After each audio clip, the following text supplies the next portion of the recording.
Hi friends, welcome back to my channel. ఈరోజు ఉన్నటువంటి job updates పరిశీలిద్దాం ఫ్రెండ్స్. మన ఛానల్ని మొదటిసారిగా చూస్తున్న వారు ఛానల్ని సబ్స్క్రైబ్ చేసుకునే ప్రయత్నం చేయండి. ఎప్పటికప్పుడు మన ఛానల్లో జాబ్ అప్డేట్స్ అందించే ప్రయత్నం చేయడం జరుగుతుంది. ఇక మరి వీడియోని చివరి వరకు చూసే ప్రయత్నం చేయండి. ఈరోజు ఎన్నో అప్డేట్స్ కవర్ కావడం జరిగింది. వీడియోని చూసిన వారు ఖచ్చితంగా లైక్ చేసే ప్రయత్నం చేయండి ఫ్రెండ్స్, ఎందుకంటే మీరు చేసే లైక్ వల్ల మరి ఎంతోమందికి చేరే అవకాశం ఉంది. సో ముందుగా పోలీసు ఉద్యోగాలకు సంబంధించి ఒక నోటిఫికేషన్ జారీ చేయాలంటూ ఒక వార్త రావడం జరిగింది. చూద్దాం. పోలీసు ఉద్యోగాలకు నోటిఫికేషన్ ఇవ్వాలి. అన్ని విభాగాల్లో 20,000 ఉద్యోగాలను భర్తీ చేయాలి. జియో 46ను తొలగించాలి. లాంగ్ జంప్ తగ్గించాలి.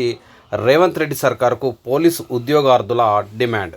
మరి పోలీస్ నోటిఫికేషన్కు సంబంధించి పోలీస్ డిపార్ట్మెంట్లోని అన్ని ఎస్ఐ కానీ కానిస్టేబుల్ ఉద్యోగాలకు నోటిఫికేషన్ జారీ చేయాలి. అదేవిధంగా లాంగ్ జంప్ తగ్గించాలి. జియో 46ను తొలగించాలంటూ మరి పోలీసు ఉద్యోగాలకు ప్రిపేర్ అవుతున్న నిరుద్యోగ అభ్యర్థులు ప్రభుత్వాన్ని డిమాండ్ చేస్తున్నారంటూ ఇక్కడ వార్త రావడం జరిగింది. పోలీస్ శాఖలోని అన్ని విభాగాల్లో ఉన్న ఖాళీలను భర్తీ చేసేందుకు తక్షణమే 20,000 పోస్టులతో ఉద్యోగాల నోటిఫికేషన్ ఇవ్వాలని పోలీసు ఉద్యోగాల నిరుద్యోగ జేఏసీ ప్రతినిధులు ఒక ప్రకటనలో డిమాండ్ చేశారు.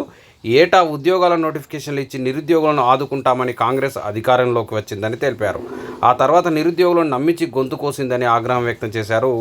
ఉద్యోగ నోటిఫికేషన్లు వేయాలని డిమాండ్ చేస్తూ ఇందిరా పార్క్ వద్ద నిర్వహించిన విద్యార్థి నిరుద్యోగ మహాగర్జన విజయవంతమైందని తెలిపారు. కాంగ్రెస్ అధికారంలోకి వచ్చి 18 నెలలు అవుతున్న ఒక్క పోలీసు ఉద్యోగం భర్తీ చేయలేదని విమర్శించారు. నోటిఫికేషన్లో వయో పరిమితిని 35 ఏళ్లకు పెంచాలని కోరారు. అలాగే జియో 46ను పూర్తిగా రద్దు చేసి లాంగ్ జంప్ 3.8 మీటర్లకు తగ్గించాలని కోరారు. ఇక నెక్స్ట్ న్యూస్ చూద్దాం. పోస్టులు ఖాళీ, ఇన్ఛార్జ్లే దిక్కు. ఆపరేషన్ డివిజన్లో భర్తీ కాని పోస్టులు, డిస్కంలో సాధారణ బదిలీలపై రాని గైడ్లైన్స్, ఏ పోస్టింగ్లకైనా ప్రజాప్రతినిధుల పైరవీలు. ఇది విద్యుత్ శాఖకు సంబంధించిన వార్త. విద్యుత్ సరఫరాలో కీలకమైనటువంటి ఆపరేషన్ విభాగంలో పోస్టులు ఖాళీ అయినా ఇన్ఛార్జ్ అధికారులను నియమిస్తూ దక్షిణ డిస్కం చేతులు దులుపుకుంటుంది. మెట్రో, రంగారెడ్డి, మేడ్చల్ జోన్లలో 2 నెలలుగా పదవి విరమణ పొందిన పోస్టుల్లో కొత్త అధికారులను నియమించకుండా ఆయా డివిజన్లలో పనిచేస్తున్న ఇతరులకు ఇన్ఛార్జ్ బాధ్యతలు అప్పగించడం పైన తీవ్ర విమర్శలు వెలువెత్తుతున్నాయి. అంటే మరి కీలకమైన పోస్టులలో అధికారులు రిటైర్ అయినా కూడా మరి కొత్త పోస్టులను భర్తీ చేయకుండా మరి వేరే వాళ్లకు ఇన్ఛార్జ్ బాధ్యతలు ఇచ్చి చేతులు దులుపుకుంటున్నారని అక్కడ వార్త రావడం జరిగింది. ఇక విద్యుత్ ఉద్యోగులకు 2% డిఏ ఈ ఏడాది జనవరి నుంచి అమలు. డిప్యూటీ సీఎం బట్టి 71,417 మంది ఉద్యోగులు, పెన్షనర్లకు ప్రయోజనం. అదనపు భారం పడుతున్న ఉద్యోగుల సంక్షేమమే ముఖ్యం. భవిష్యత్ సవాళ్లను ఎదుర్కొనేందుకు సిబ్బంది సిద్ధంగా ఉండాలని పిలుపు. విద్యుత్ ఉద్యోగులకు రాష్ట్ర ప్రభుత్వం 2% డిఏ పెంచింది. ఈ ఏడాది జనవరి నుంచి పెంచిన డిఏ అమల్లోకి వస్తుందని శనివారం డిప్యూటీ సీఎం బట్టి విక్రమార్క ప్రజాభవన్లో ప్రకటించారు. దీంతో 71,417 మంది విద్యుత్ ఉద్యోగులు, పెన్షనర్లు, ఆర్టిజన్లకు లబ్ధి చేకూరుతుందని ఆయన పేర్కొన్నారు. ఇక ట్రాన్స్కోలో కారుణ్య నియామకాలు ఉత్తర్వులు అందజేసిన డిప్యూటీ సీఎం బట్టి విక్రమార్క. విద్యుత్ శాఖ సిబ్బంది సంక్షేమమే ప్రజాప్రభుత్వ విధానమని డిప్యూటీ సీఎం బట్టి విక్రమార్క అన్నారు. శుక్రవారం సాయంత్రం ప్రజాభవన్లో ట్రాన్స్కోలోని 18 మందికి కారుణ్య నియామక పత్రాలు అందజేశారు. ఇందులో 7 రెగ్యులర్ ఉద్యోగులు కాగా ఆర్టిజన్స్ 11 మంది ఉన్నారు. ఇక టౌన్ ప్లానింగ్ డిపార్ట్మెంట్లో భారీగా బదిలీలు. అధికారుల అవినీతి, ఏసీబీ దాడుల నేపథ్యంలో టౌన్ ప్లానింగ్ విభాగాన్ని ప్రక్షాళన చేయాలని జీహెచ్ఎంసీ కమిషనర్ ఆర్వి కర్ణన్ నిర్ణయం తీసుకున్నారు. అందులో భాగంగా 13 మంది అసిస్టెంట్ సిటీ ప్లానర్లను బదిలీ చేశారు. దీంతో పాటు టౌన్ ప్లానింగ్ విభాగంలోని క్షేత్రస్థాయిలో కీలకంగా వ్యవహరిస్తున్న 14 మంది సెక్షన్ ఆఫీసర్లను సైతం బదిలీ చేశారు. మొత్తం 27 మంది అధికారులకు స్థానచలనం కల్పిస్తూ శనివారం ఉత్తర్వులు జారీ చేశారు. ఇక మోడల్ ఉపాధ్యాయుల కేడర్ విభజనకు ఉత్తర్వులు. రాష్ట్రంలోని 194 మోడల్ స్కూళ్ళ ఉపాధ్యాయులకు రాష్ట్రపతి ఉత్తర్వులు 2018 వర్తింపజేసి జియో 317 ప్రకారం కేడర్ విభజన చేసేందుకు విద్యాశాఖ కార్యదర్శి యోగితా రాణా శనివారం ఉత్తర్వులు జారీ చేశారు.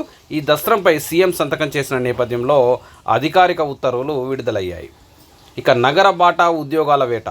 ఉద్యోగాల వెదుకులాటలో నిరుద్యోగులు పడే కష్టం అంతా ఇంత కాదు. ప్రభుత్వ, ప్రైవేటు ఉద్యోగం అనే తేడా లేకుండా ఏ చిన్న అవకాశం వచ్చినా అందుకోవాలని ఆరాటపడుతుంటారు. దానికి ఉదాహరణే ఈ చిత్రం. రాష్ట్రంలోని వివిధ జిల్లాలకు చెందినటువంటి నిరుద్యోగులు ఉద్యోగాల కోసం పెద్ద ఎత్తున నగర బాట పడుతున్నారు.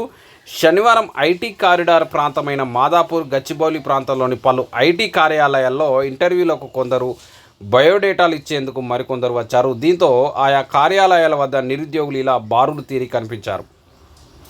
ఇక ఫార్మసీ పరీక్షల ఫలితాలలో ప్రతిష్టంభన. సాంకేతిక విద్యకు చిరునామాగా ఉన్నటువంటి జేఎన్టీయూ కాలేజీని సాఫ్ట్వేర్ సమస్యలు వెంటాడుతున్నాయి. వర్సిటీ ఇంజనీరింగ్ కళాశాలలో నిష్ణాతులైనటువంటి ఆచార్యులు, మెడికల్ లాంటి విద్యార్థులు ఉన్నప్పటికీ పరీక్షల విభాగానికి పట్టిన గ్రహణం మాత్రం తొలగడం లేదు. పరీక్షల విభాగంలో సాఫ్ట్వేర్ను అప్డేట్ చేసేందుకు అవసరమైన నిధులను కేటాయించడంలో వర్సిటీ ఉన్నతాధికారులు తత్సారం చేయడము, రిజల్ట్ ప్రాసెసింగ్లో పనిచేసే సిబ్బంది వేతనాలు చాలడం లేదంటూ విధులకు డుమ్మా కొట్టడంతో కొన్ని నెలలుగా ఫలితాల వెల్లడి ప్రక్రియ అస్తవ్యస్తంగా తయారైంది. ఫార్మసీకి సంబంధించి ఇక పాఠశాలల్లో అగ్రికల్చర్ ఎడ్యుకేషన్ 6, 7, 8 తరగతుల వారికి వారం రోజుల కోర్సు. రాష్ట్రంలో ఢిల్లీ తరహా విధానం అమలు. ప్రభుత్వానికి ఉద్యాన వర్సిటీ ప్రతిపాదన.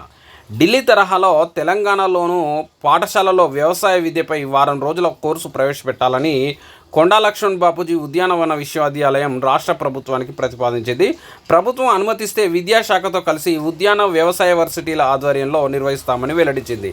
సేద్యంలో ప్రాథమిక అంశాలను పరిచయం చేయడము, ఆహార వ్యవస్థలపై అవగాహన కల్పించడము, ఆచరణాత్మక అనుభవం, స్థిరమైన వ్యవసాయ విధానాలపైన అవగాహన పెంపొందించడం లక్ష్యంగా ఢిల్లీలోని పాఠశాలలో ఆ రాష్ట్ర విద్యాశాఖ 24-25 అకాడమిక్ ఇయర్లో హరిత మొలకలు భవిష్యత్ రైతులకు పోషణ పేరిట 6, 7, 8 తరగతుల విద్యార్థులకు వారం రోజుల కోర్సును పైలట్ ప్రాజెక్ట్గా ప్రవేశపెట్టడం జరిగింది. మరి మన దగ్గర కూడా ప్రవేశపెట్టాలని మరి ఆ వర్సిటీ ప్రభుత్వానికి విన్నవించింది. ఇక జర్మనీలోని ఉద్యోగాలకు ఇంటర్వ్యూలు 23, 24 తేదీల్లో. జర్మనీలోని ఆసుపత్రుల్లో ఉన్నటువంటి నర్సింగ్ అసిస్టెంట్ల ఉద్యోగాలకు ఈ నెల 23, 24 తేదీల్లో ఇంటర్వ్యూలు నిర్వహిస్తున్నట్టు రాష్ట్ర ప్రభుత్వ ఆధ్వర్యంలోని Telangana overseas man power company general manager K Nagabharathi శుక్రవారం తెలిపారు. అభ్యర్థులు మల్లెపల్లిలోని ప్రభుత్వ ఐటీఐ ప్రాంగణంలో టామ్కామ్ కార్యాలయంలో నిర్వహించే ఇంటర్వ్యూలకు హాజరు కావాలన్నారు. ఇక ఉపాధ్యాయులే బడుల తనిఖీల అధికారులు. విద్యాశాఖ ఉత్తర్వులు జారీ. ఇప్పటి వరకు విద్యాశాఖలో స్కూల్స్ను, ప్రైమరీ స్కూల్స్ అయితే ఎంఈఓలు, అదేవిధంగా కాంప్లెక్స్ హెచ్ఎంలు, మరి హై స్కూల్స్లో డిఈఓలు, ఎంఈఓలు ఇన్స్పెక్షన్ చేయగా మరి ఉపాధ్యాయులనే కొంతమందిని ప్రతి మండలానికి 1-2 ఉపాధ్యాయులను ఎంపిక చేసి మరి వారి ద్వారా ఈ ప్రభుత్వ పాఠశాలలను తనిఖీ చేసే అధికారం కల్పించనున్నట్టు ఇక్కడ వార్త రావడం జరిగింది. మరి ఆ ఉపాధ్యాయులను కలెక్టర్ ఆధ్వర్యంలో ఎంపిక చేసి మరి వారిని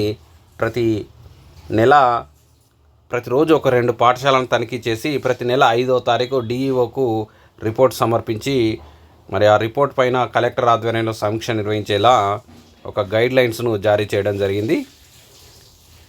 ఇక పిహెచ్డి దరఖాస్తులకు గడువు పొడిగింపు. జేఎన్టీయూలోని పిహెచ్డి దరఖాస్తుల స్వీకరణ గడువు పొడిగించినట్టు ప్రవేశాల విభాగం డైరెక్టర్ డాక్టర్ బి బాలునాయక్ శనివారం తెలిపారు.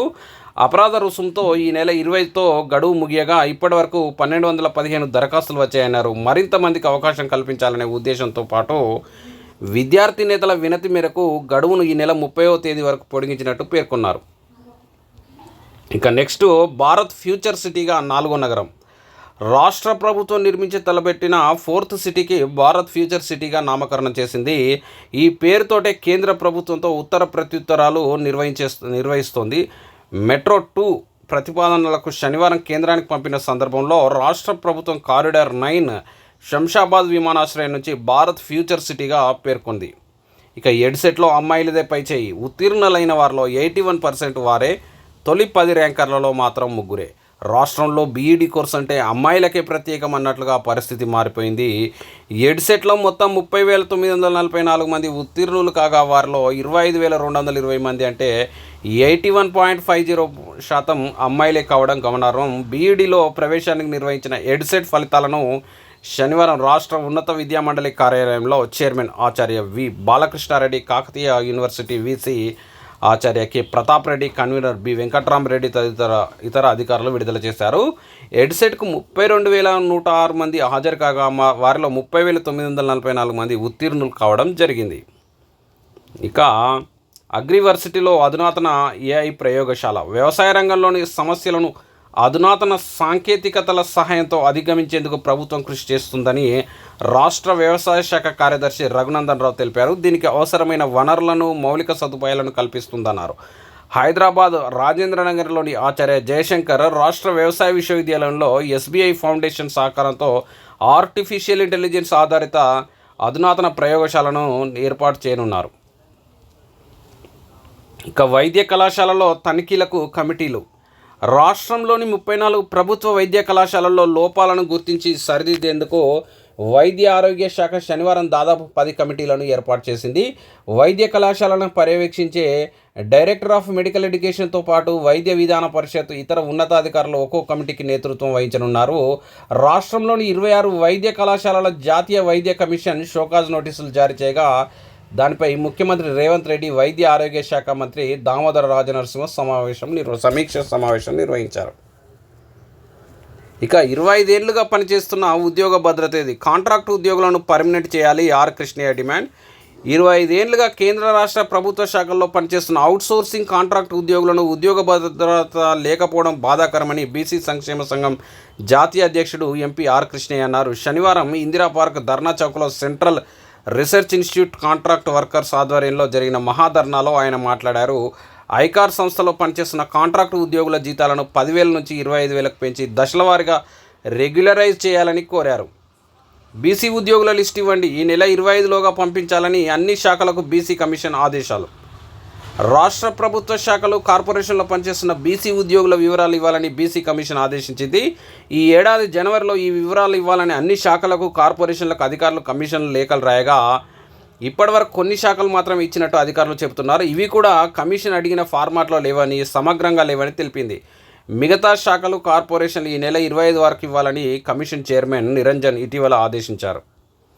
ఇక జెడ్పీటీసీ, ఎంపీపీ స్థానాలు 566 లెక్క తేల్చిన పంచాయతీరాజ్ శాఖ. అత్యధికంగా నల్గొండ జిల్లాలో 33, అత్యల్పంగా ములుగు జిల్లాలో 10. కనుమరుగు కానున్న మేడ్చల్ జిల్లా పరిషత్ అర్బన్ ప్రాంతంగా మార్పు. ఎంపీటీసీ స్థానాలపై అధికారుల తుది కసరస్తు గతం కన్నా తగ్గే అవకాశం. అయితే మొత్తానికి జెడ్పీటీసీ, అదేవిధంగా ఎంపీపీ స్థానాలు 566గా పంచాయతీరాజ్ డిపార్ట్మెంట్ లెక్క తేల్చింది. ఇక ఎంపీటీసీ స్థానాలను కూడా లెక్క తేల్చే పనిలో ఉంది. అయితే భారీగా ఎంపీటీసీ స్థానాలు తగ్గే అవకాశం ఉంది. ఎందుకంటే మరి హైదరాబాద్ చుట్టుపక్కల అనేక గ్రామ పంచాయతీలను మున్సిపాలిటీలుగా మార్చడంతో ఎంపీటీసీ స్థానాలు తగ్గే అవకాశం ఉందని వార్త.